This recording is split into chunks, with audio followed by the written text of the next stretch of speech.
Welcome to Stuff You Should Know from HowStuffWorks.com.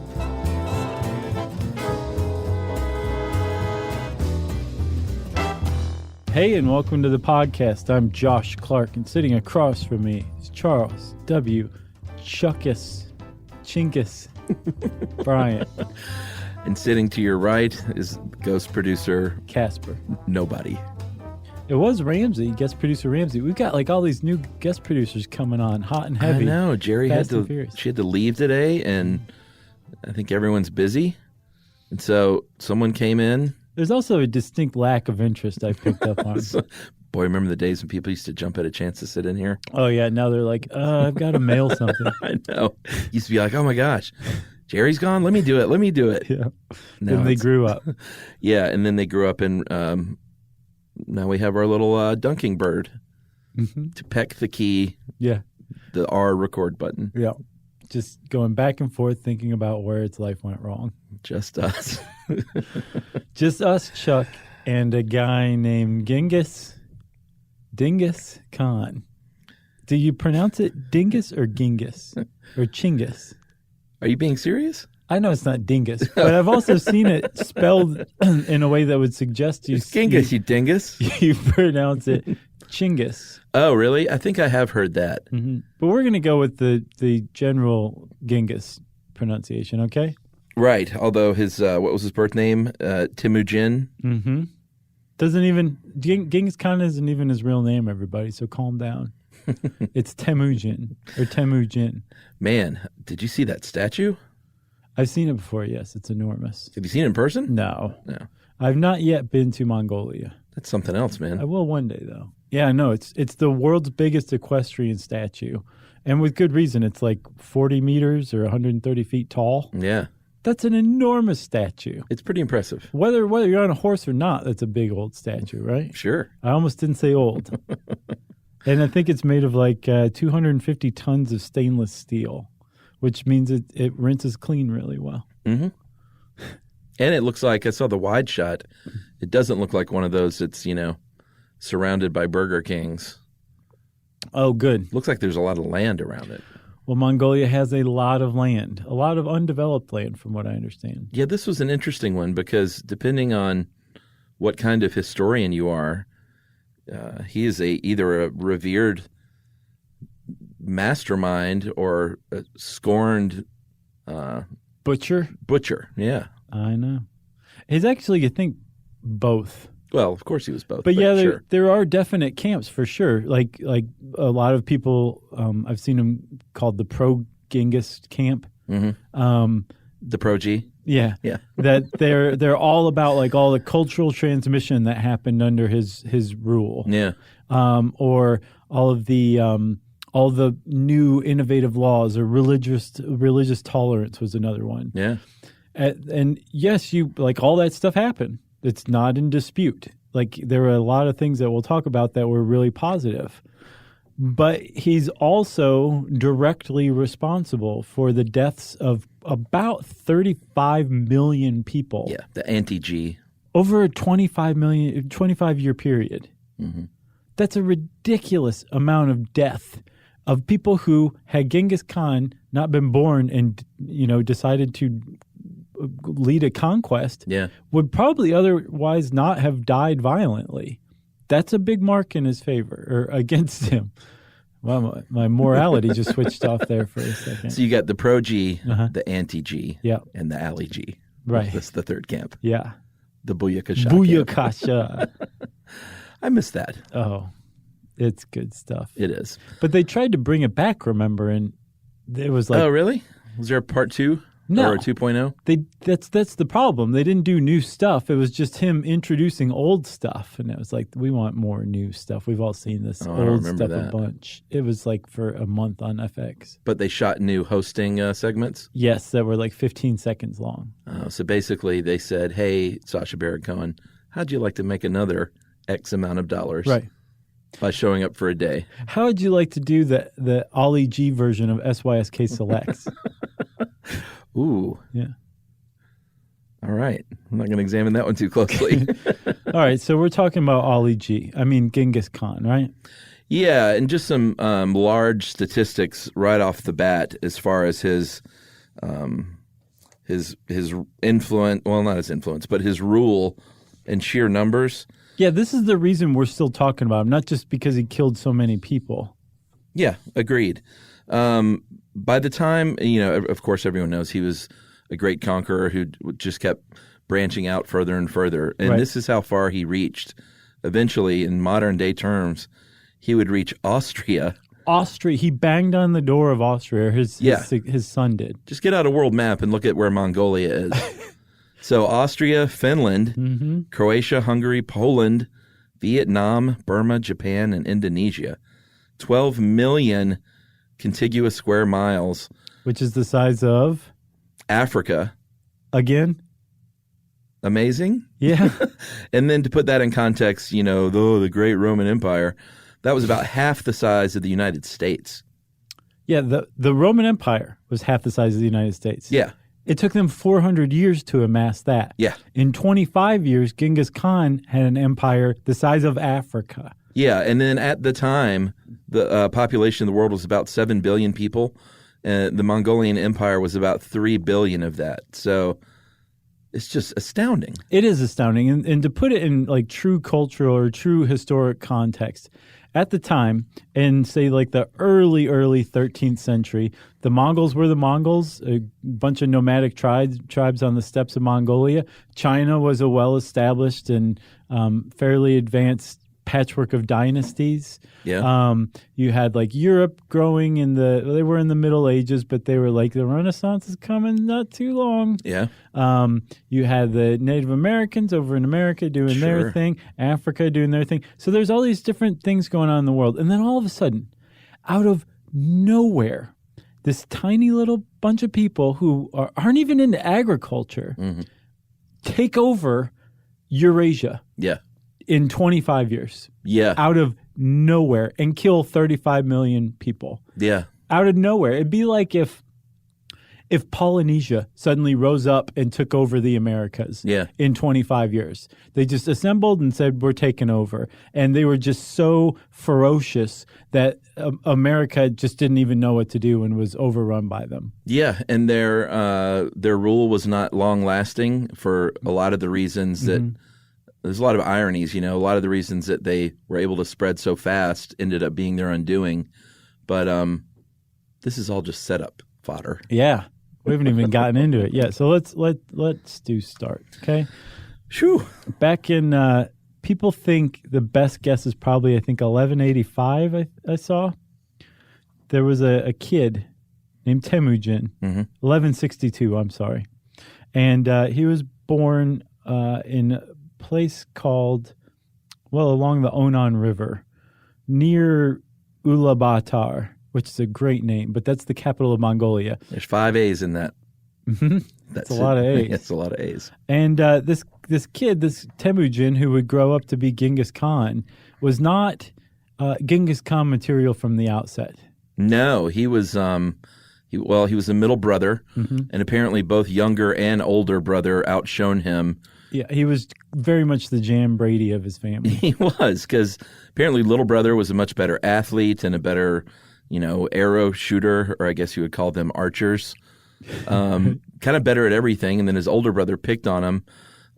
He was illiterate. He wasn't like formally schooled or super smart. Right. But I mean, in his defense, neither were most of the people he knew or lived on the steppes. Yeah, it's not like his two brothers got their doctorates, their PhDs. Yeah, and kicking butt.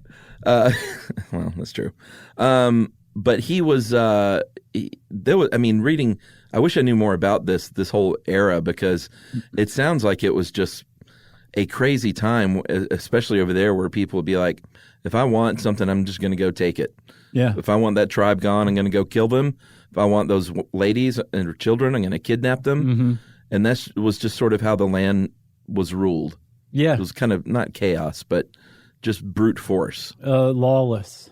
Yeah, pretty lawless. And you were loyal to your tribe or your clan, and your tribe or clan was nomadic, and you lived by the horse. And yeah, there was a lot of war between these tribes on the steppes. Yeah, and tiny wars. Like you said, kidnapping. Like you would kidnap your wife. That's how you got your wife, was you go kidnap her from another tribe and be like, you're my wife now. That's how his mother came about, right? Yes, that's how he came about. His father kidnapped his mother. His father was the chief of his tribe. What's his father's name? Yasugi. Nice. And Yasugi kidnapped Hulun. Yeah, there's a lot of umlauts in there. I don't know how the umlaut represents Mongolian dialect. Well, we're going to do it German style. So her name is Hulun. Is that pretty German? Mertly Crew. So she was kidnapped, and this is the thing. Like, I have no context to put this in. Mm-hmm. If this was a common thing, was she like, oh, I'm being kidnapped? Okay, like I guess I'm 18 now or something. Like, this is just a normal course of events for her, so it didn't impact her. I don't know. Or is that just a ridiculous thing to even think? And like, yes, if you were kidnapped and taken from your tribe and made to be some dude's wife unwillingly, it doesn't matter where it happened or when it happened. It was a horrific experience. I think it was that, and just sort of the way it was. Women had no recourse or say in anything at the time. So it was both. But like, I think I know what you're saying though. Like, she had these children and they were, quote, family. Mm-hmm. But what does that mean in that context? Yeah, is it a family if mom's like looking for an escape route for the whole life? Right. Yeah. Either way, it was not like people were courting one another back then. Right. So Yasugi, right? That's what we decided on? Yes. Yasugi was the chief, like I said, of the clan, of the tribe. A very powerful dude. And he was poisoned, actually. He died by poisoning when Temujin was 9. And that was bad news for Temujin, his mom, and his 2 brothers. Yeah, they were just sort of kicked out of this new tribe. Mm-hmm. And I'm not sure why. I guess because he was the son of... Yeah. Okay. They didn't want anybody being like, oh, by the way, I'm the rightful heir. Right. I should really be the chief of this tribe. I'm very surprised that they didn't just kill all of them. Yeah, because that's kind of the way it usually went. Yeah. So, yeah, they were kicked out. So he had a rough childhood. They had to scavenge for food. I reckon it toughened him up a little bit. Mm-hmm. But as our article points out, that it kind of gave him a will to, and probably ticked him off.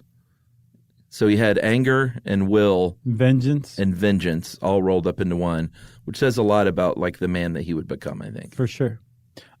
So he and his family make it. So not all of his family. There's a story called The Secret History of the Mongols, and it was written in about 1240, so shortly after Genghis Khan's death. We don't know who the author was, but that's the primary source for most of the biography of Genghis Khan. They know a lot, or at least purport because to. Somebody sat down and wrote this, yeah. And we'll see eventually why. But that's where we're getting all of this information, which is also why if you listen to the history of Genghis Khan, a lot of it sounds like a string of fables and tales wrapped together. For sure. But historians tend to think that there's some kernel of truth or just outright truth to most of it. Should we take a break? Yeah. All right, we'll take a break and we'll talk about what young Temujin was like.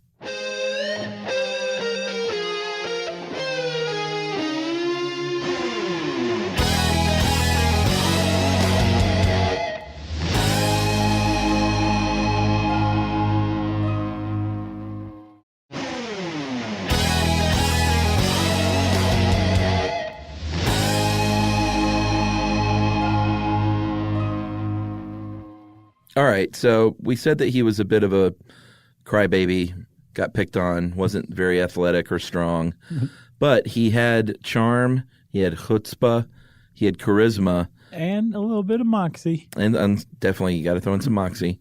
And apparently he was able, through his charisma, to talk people into helping him out, and that became sort of a trait through his life. Right. And they give a couple of examples. One time he was going after a horse thief, and he just ran upon a stranger and kind of convinced the guy to not only give him a horse, but to help him out. Yeah, he really attracted people into his orbit, from what I understand. Yeah, he was like... like Gilbert Gottfried. It's funny because I knew I was trying to think of someone legitimately, and I knew that you were headed down a different path. The opposite of that? What else? There was another time that he had a bride-to-be, or maybe I think he was married. Yeah, I think that's the case. And she was kidnapped because that's how it went. Mm-hmm. And so he went to the leader of another tribe and said, hey, take this sable skin. It was one of my wedding gifts. And he goes, oh, nice. Yeah, he was pretty impressed apparently because he helped him rescue the wife and then pledged his allegiance to him as an ally for life, I guess. He said, not only am I going to help you get your wife, you're going to go on to do great things, and I want to be there with you. Love me. So there's just tons of stories like that, early stories where he was held prisoner he was kidnapped himself and escaped by beating the guy watching him with the wooden collar that he had fastened around his neck. Mm-hmm. There's just tons of stories like that if you put it together, you can kind of see this guy develop over time, right? Sure. But eventually, he probably hit the weights eventually, right? Yeah, as he grows up and develops, and more people kind of come into his orbit and want to help him out, he starts putting that charisma and that vengeance to, I guess, productive use.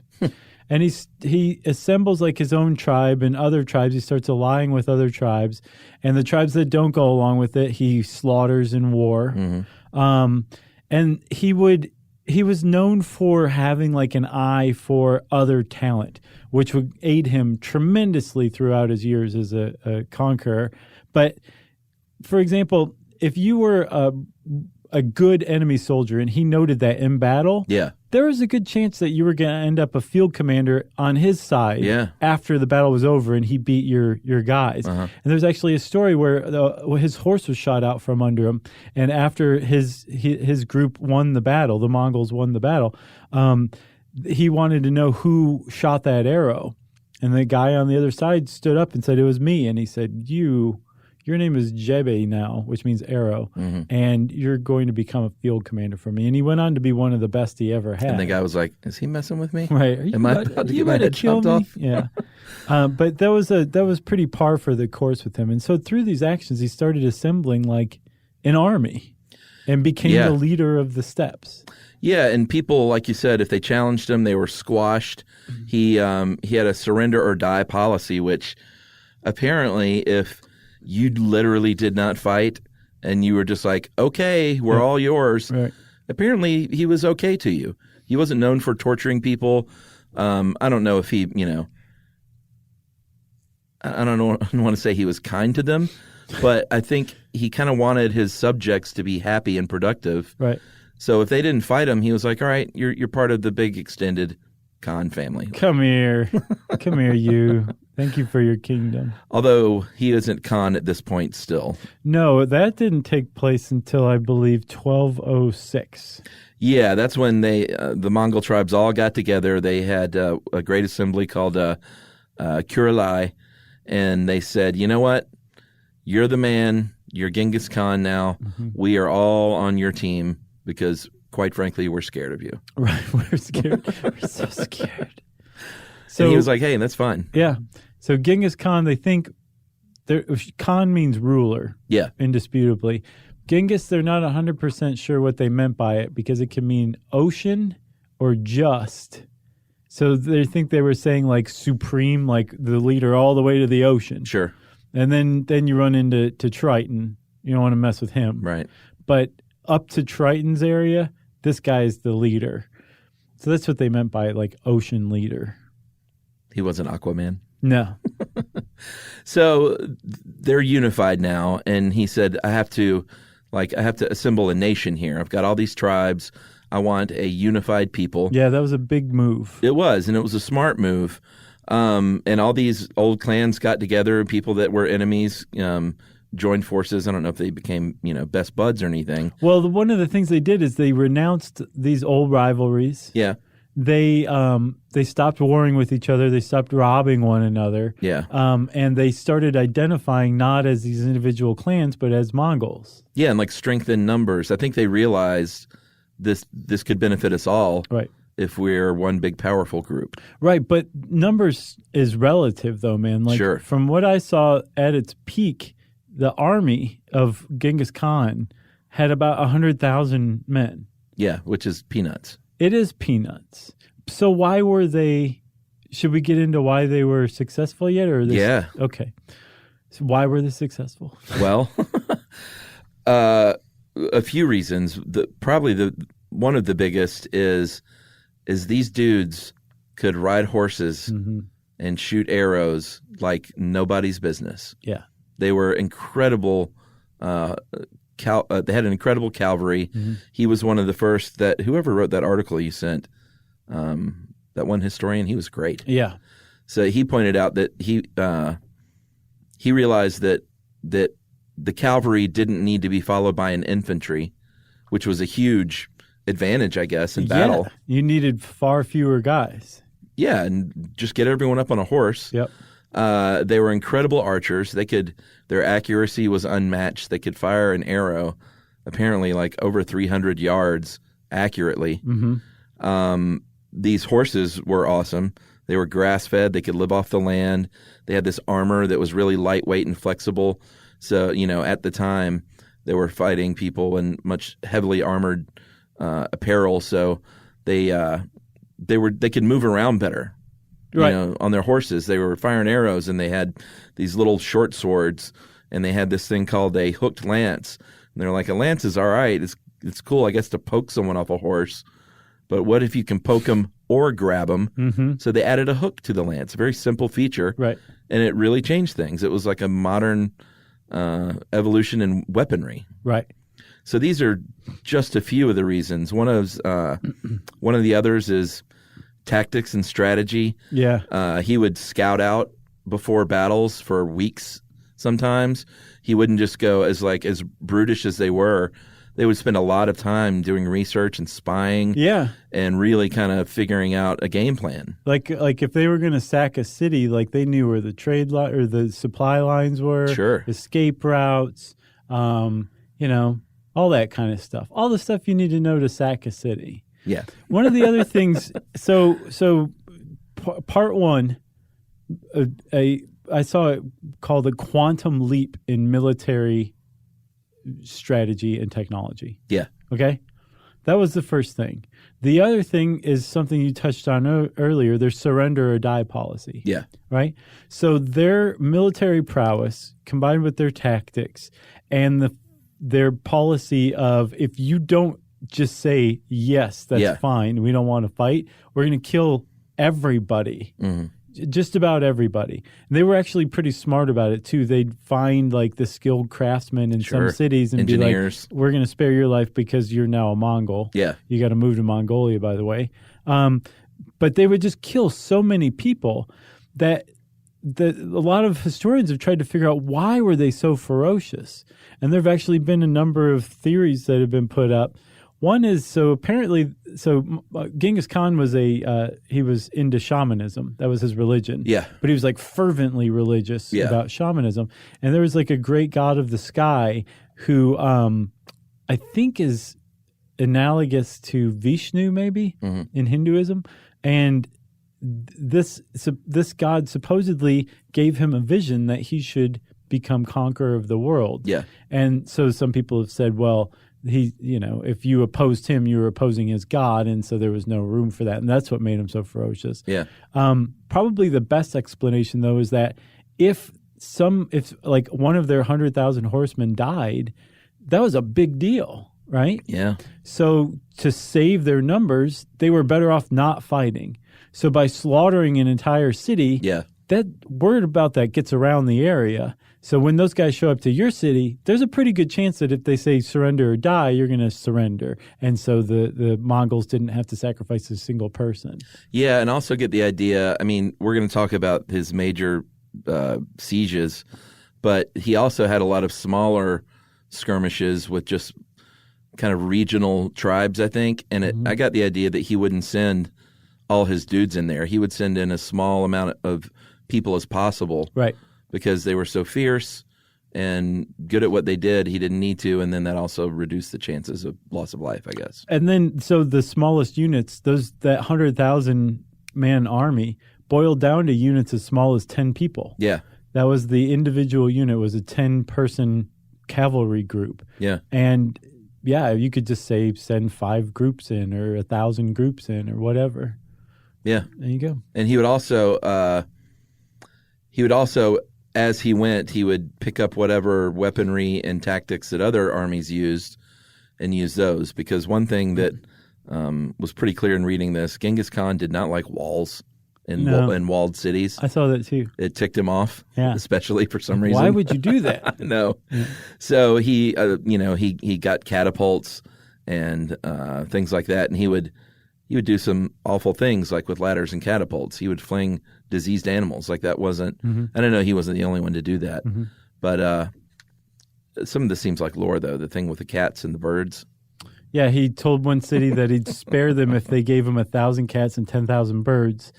And they gathered up their 10,000 birds, which I guess they had, and 1,000 cats and gave them to him. And then he set the cats and the birds on fire and flung them over the walls to start fires in the city. Well, supposedly tied cotton to them and set that on fire. Oh, well, that's much better. But I'm sure the fire spreads. It does seem apocryphal. Yeah, I don't know if I believe that. Apocryphal, by the way, I just learned in like the last year or so means... That word? Made up. You didn't know that's... Untrue. You never heard the word, or... No, I've heard it plenty of times. I just didn't realize. I always assumed it meant like biblical and end of times. Oh, interesting.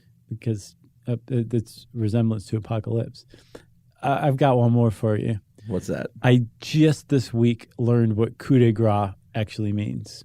I thought it meant like the cream of the crop, the ultimate. It's the death blow. Like there's nothing after it, not because it's the best. Right. Because you just had your head cut off. Yeah, the coup de grace. Yeah. Yeah, the final blow. Just learned that this week. Yeah, I think I knew that. You know what word I used to always get wrong was dubious. Did you think it meant pot? I don't know. Yeah. Can you score me some dubious? Did you ever listen to Funk Dubious?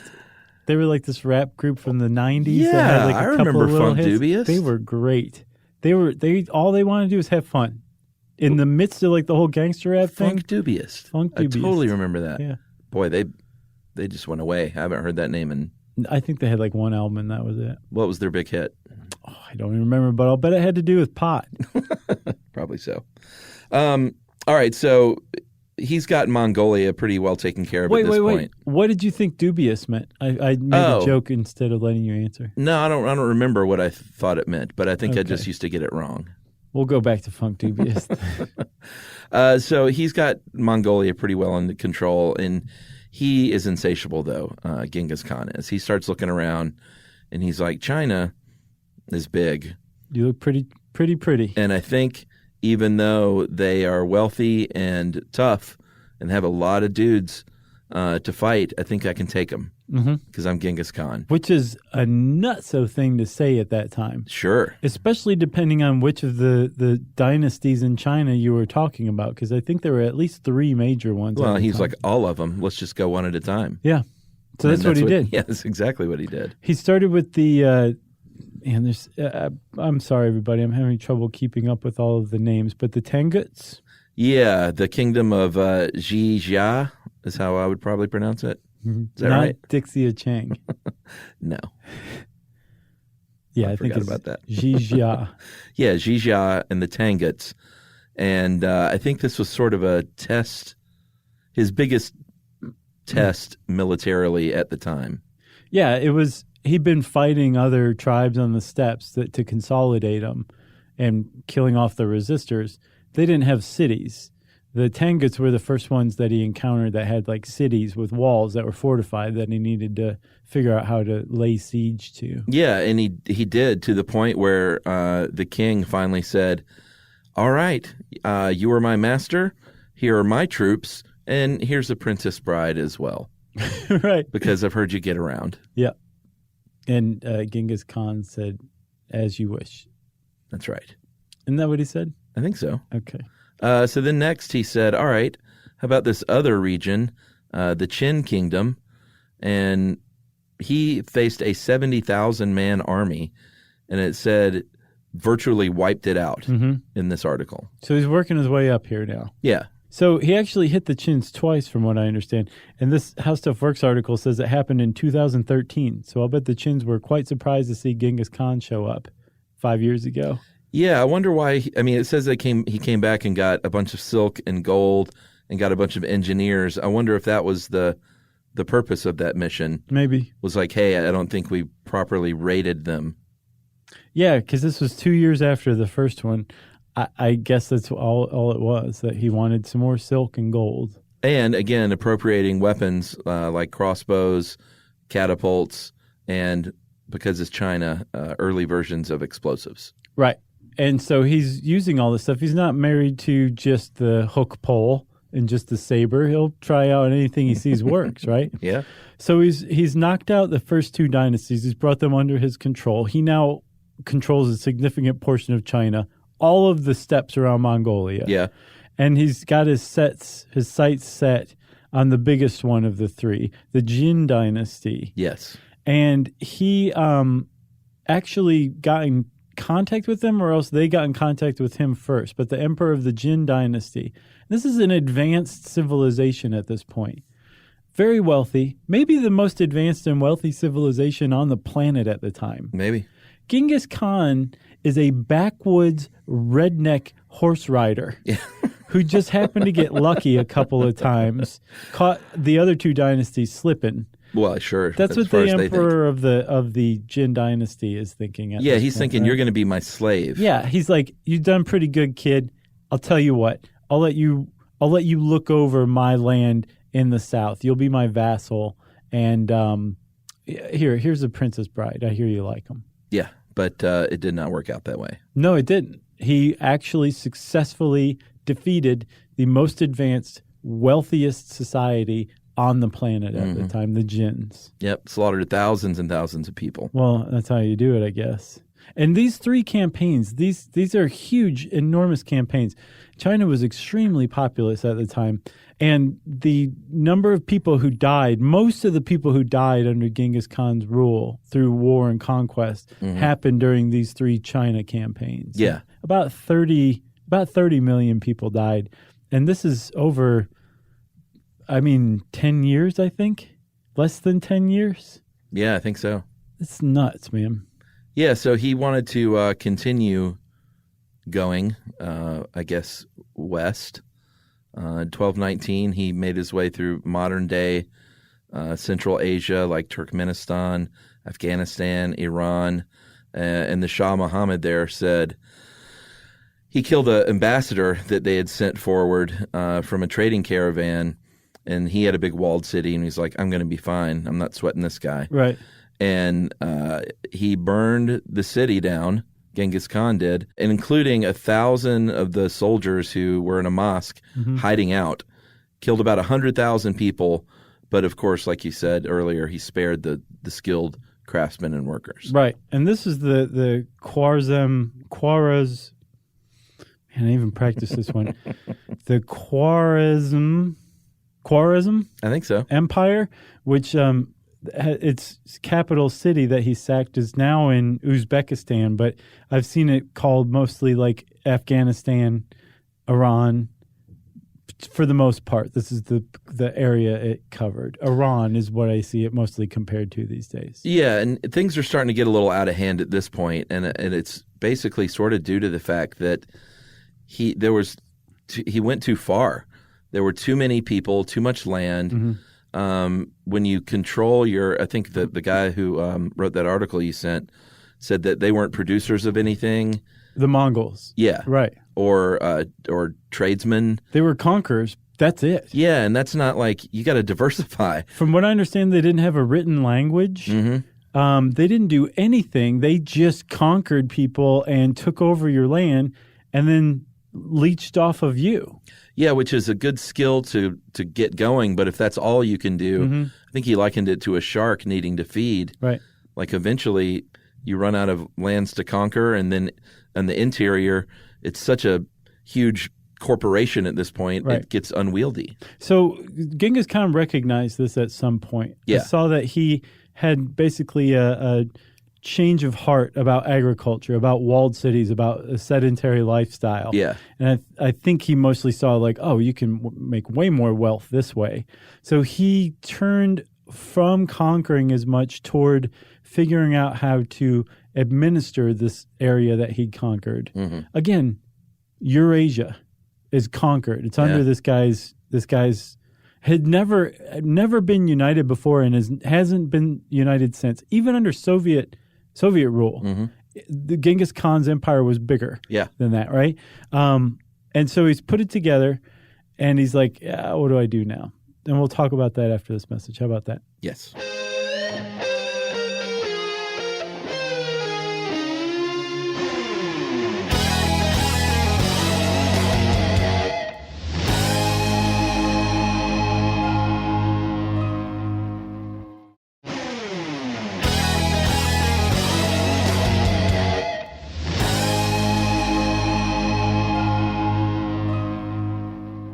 Okay, Chuck, so Genghis Khan has conquered Eurasia and said, what now?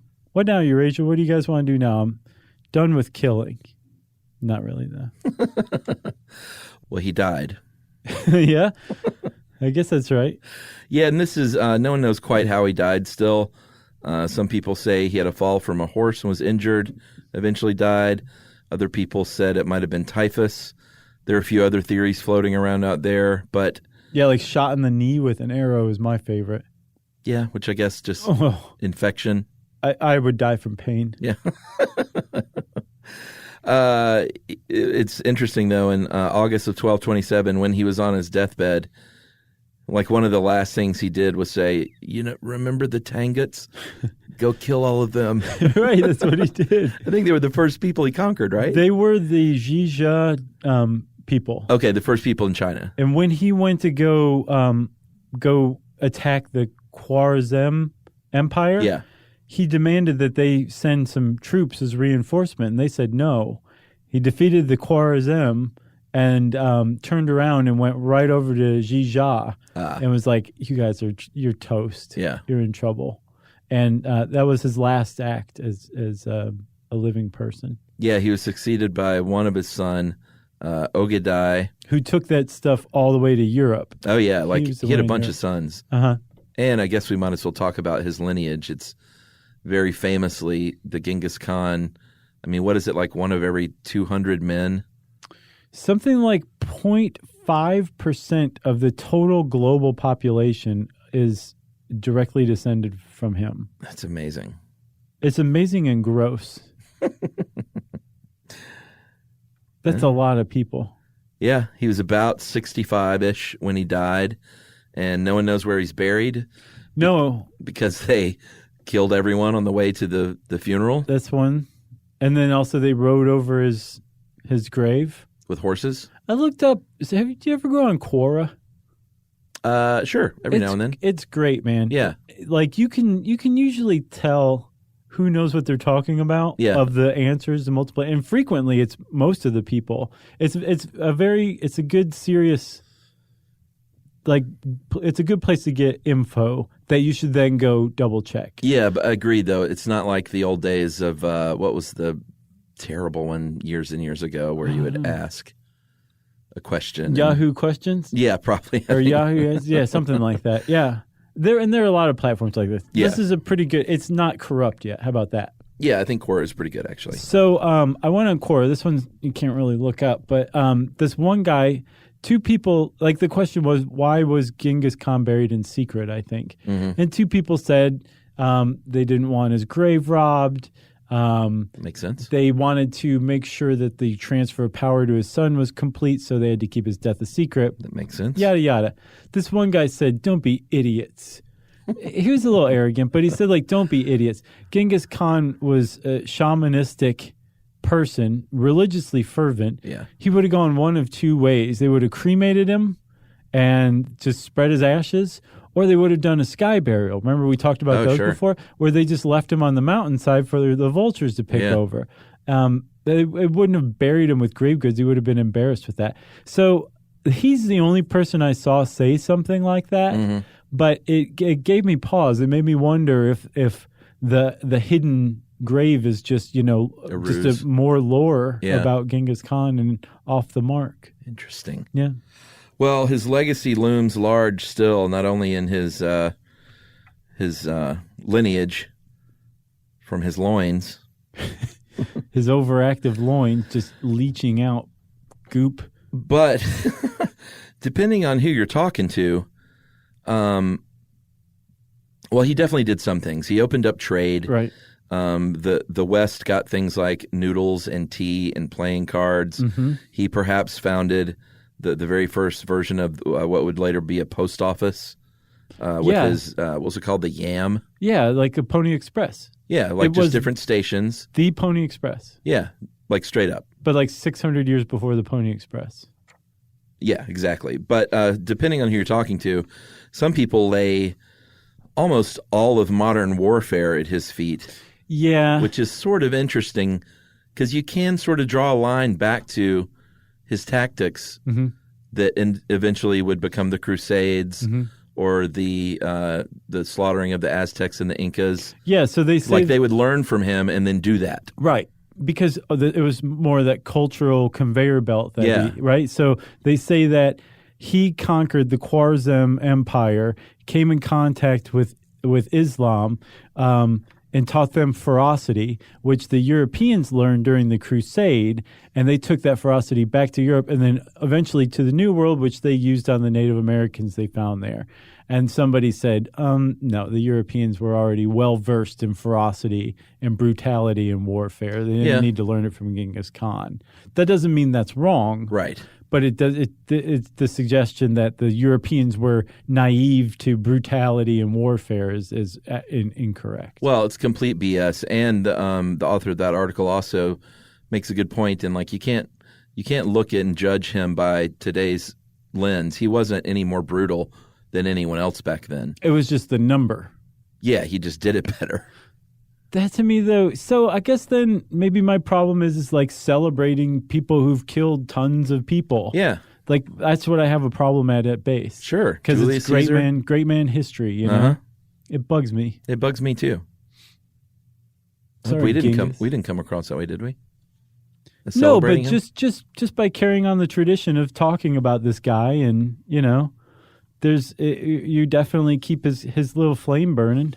Well, and there's 150-foot statue of him. Yeah.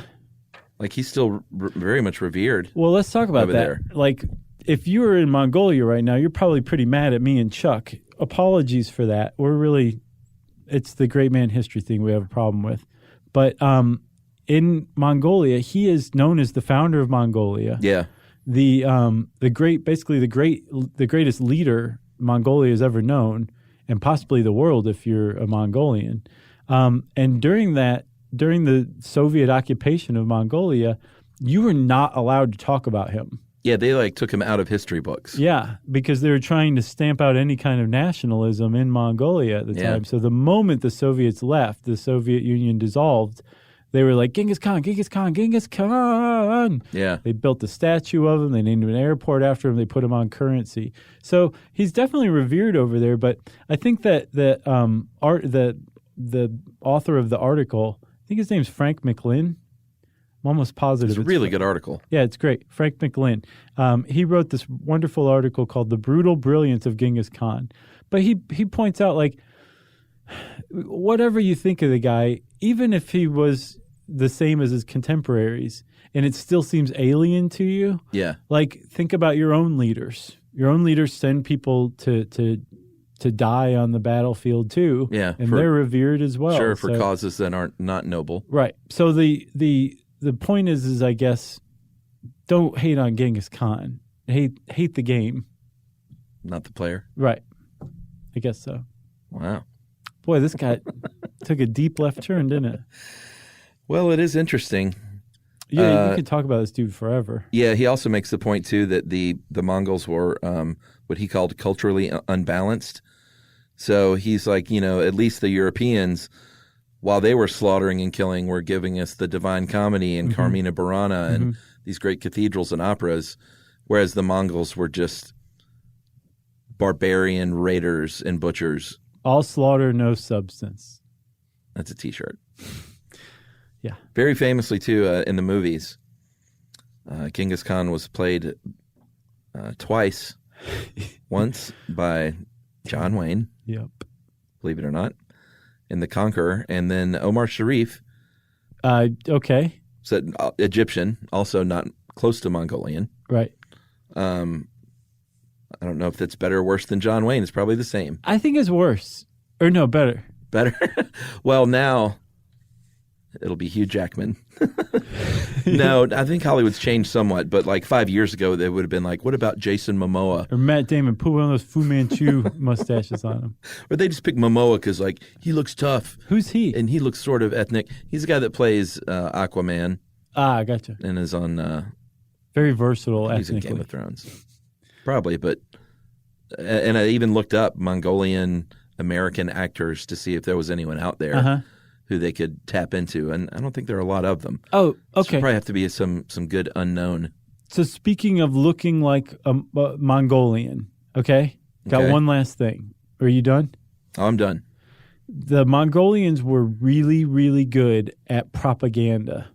And one of the ways that they showed this was in Iran, in modern-day Iran, the Khwarezm Empire. When they subjugated it, one of the things they did is they said, we don't have an alphabet, we don't write things down, but you guys do, and we want to put that to good use. You have great artists.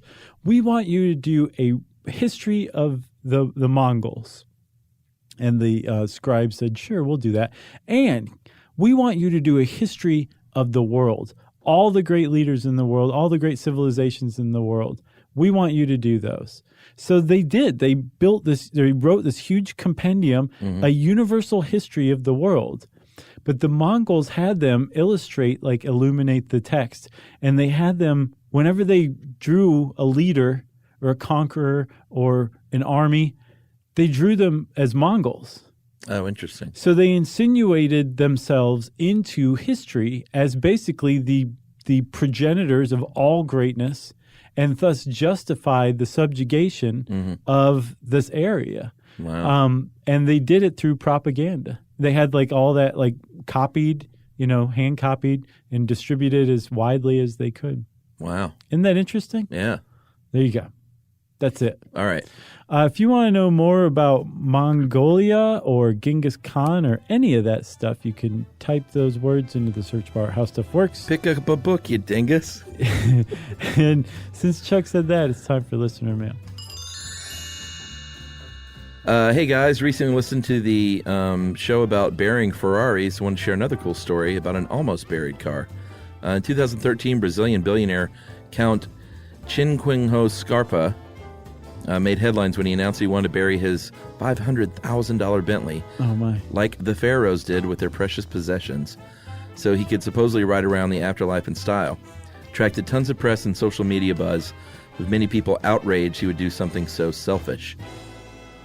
On the day of the burial, tons of Brazilian press and media crews show up to his house to see him bury his Bentley, but moments before the car is lowered in the ground, the Count pulls a major plot twist and announces he won't be burying the car, and he reveals his true intention to create awareness for organ donation. Wow. Because people are buried with something valuable, their organs. And it was all a stunt and a use of social media and buzz marketing to create awareness for organ donation. That is fantastic, man. What a cool guy. Really interesting. Anyway, guys, big fan of your show. Learned a lot from your stories over the years, so I wanted to take this chance to share this cool story with you. And that is from Kate Miller, who's looking forward to more stories. Yeah, thanks a lot, Kate. I definitely had not heard about that. It's a good one. If you want to let us know a cool story, we want to hear it. You can tweet to us. I'm at Josh Clark and at SYSK Podcast. Chuck's on Facebook.com/MovieCrush and /Charles W. Chuck Bryant and /Stuff You Should Know. You can send us all an email to stuffpodcast@howstuffworks.com. And as always, join us at our home on the web, stuffyoushouldknow.com. For more on this and thousands of other topics, visit howstuffworks.com.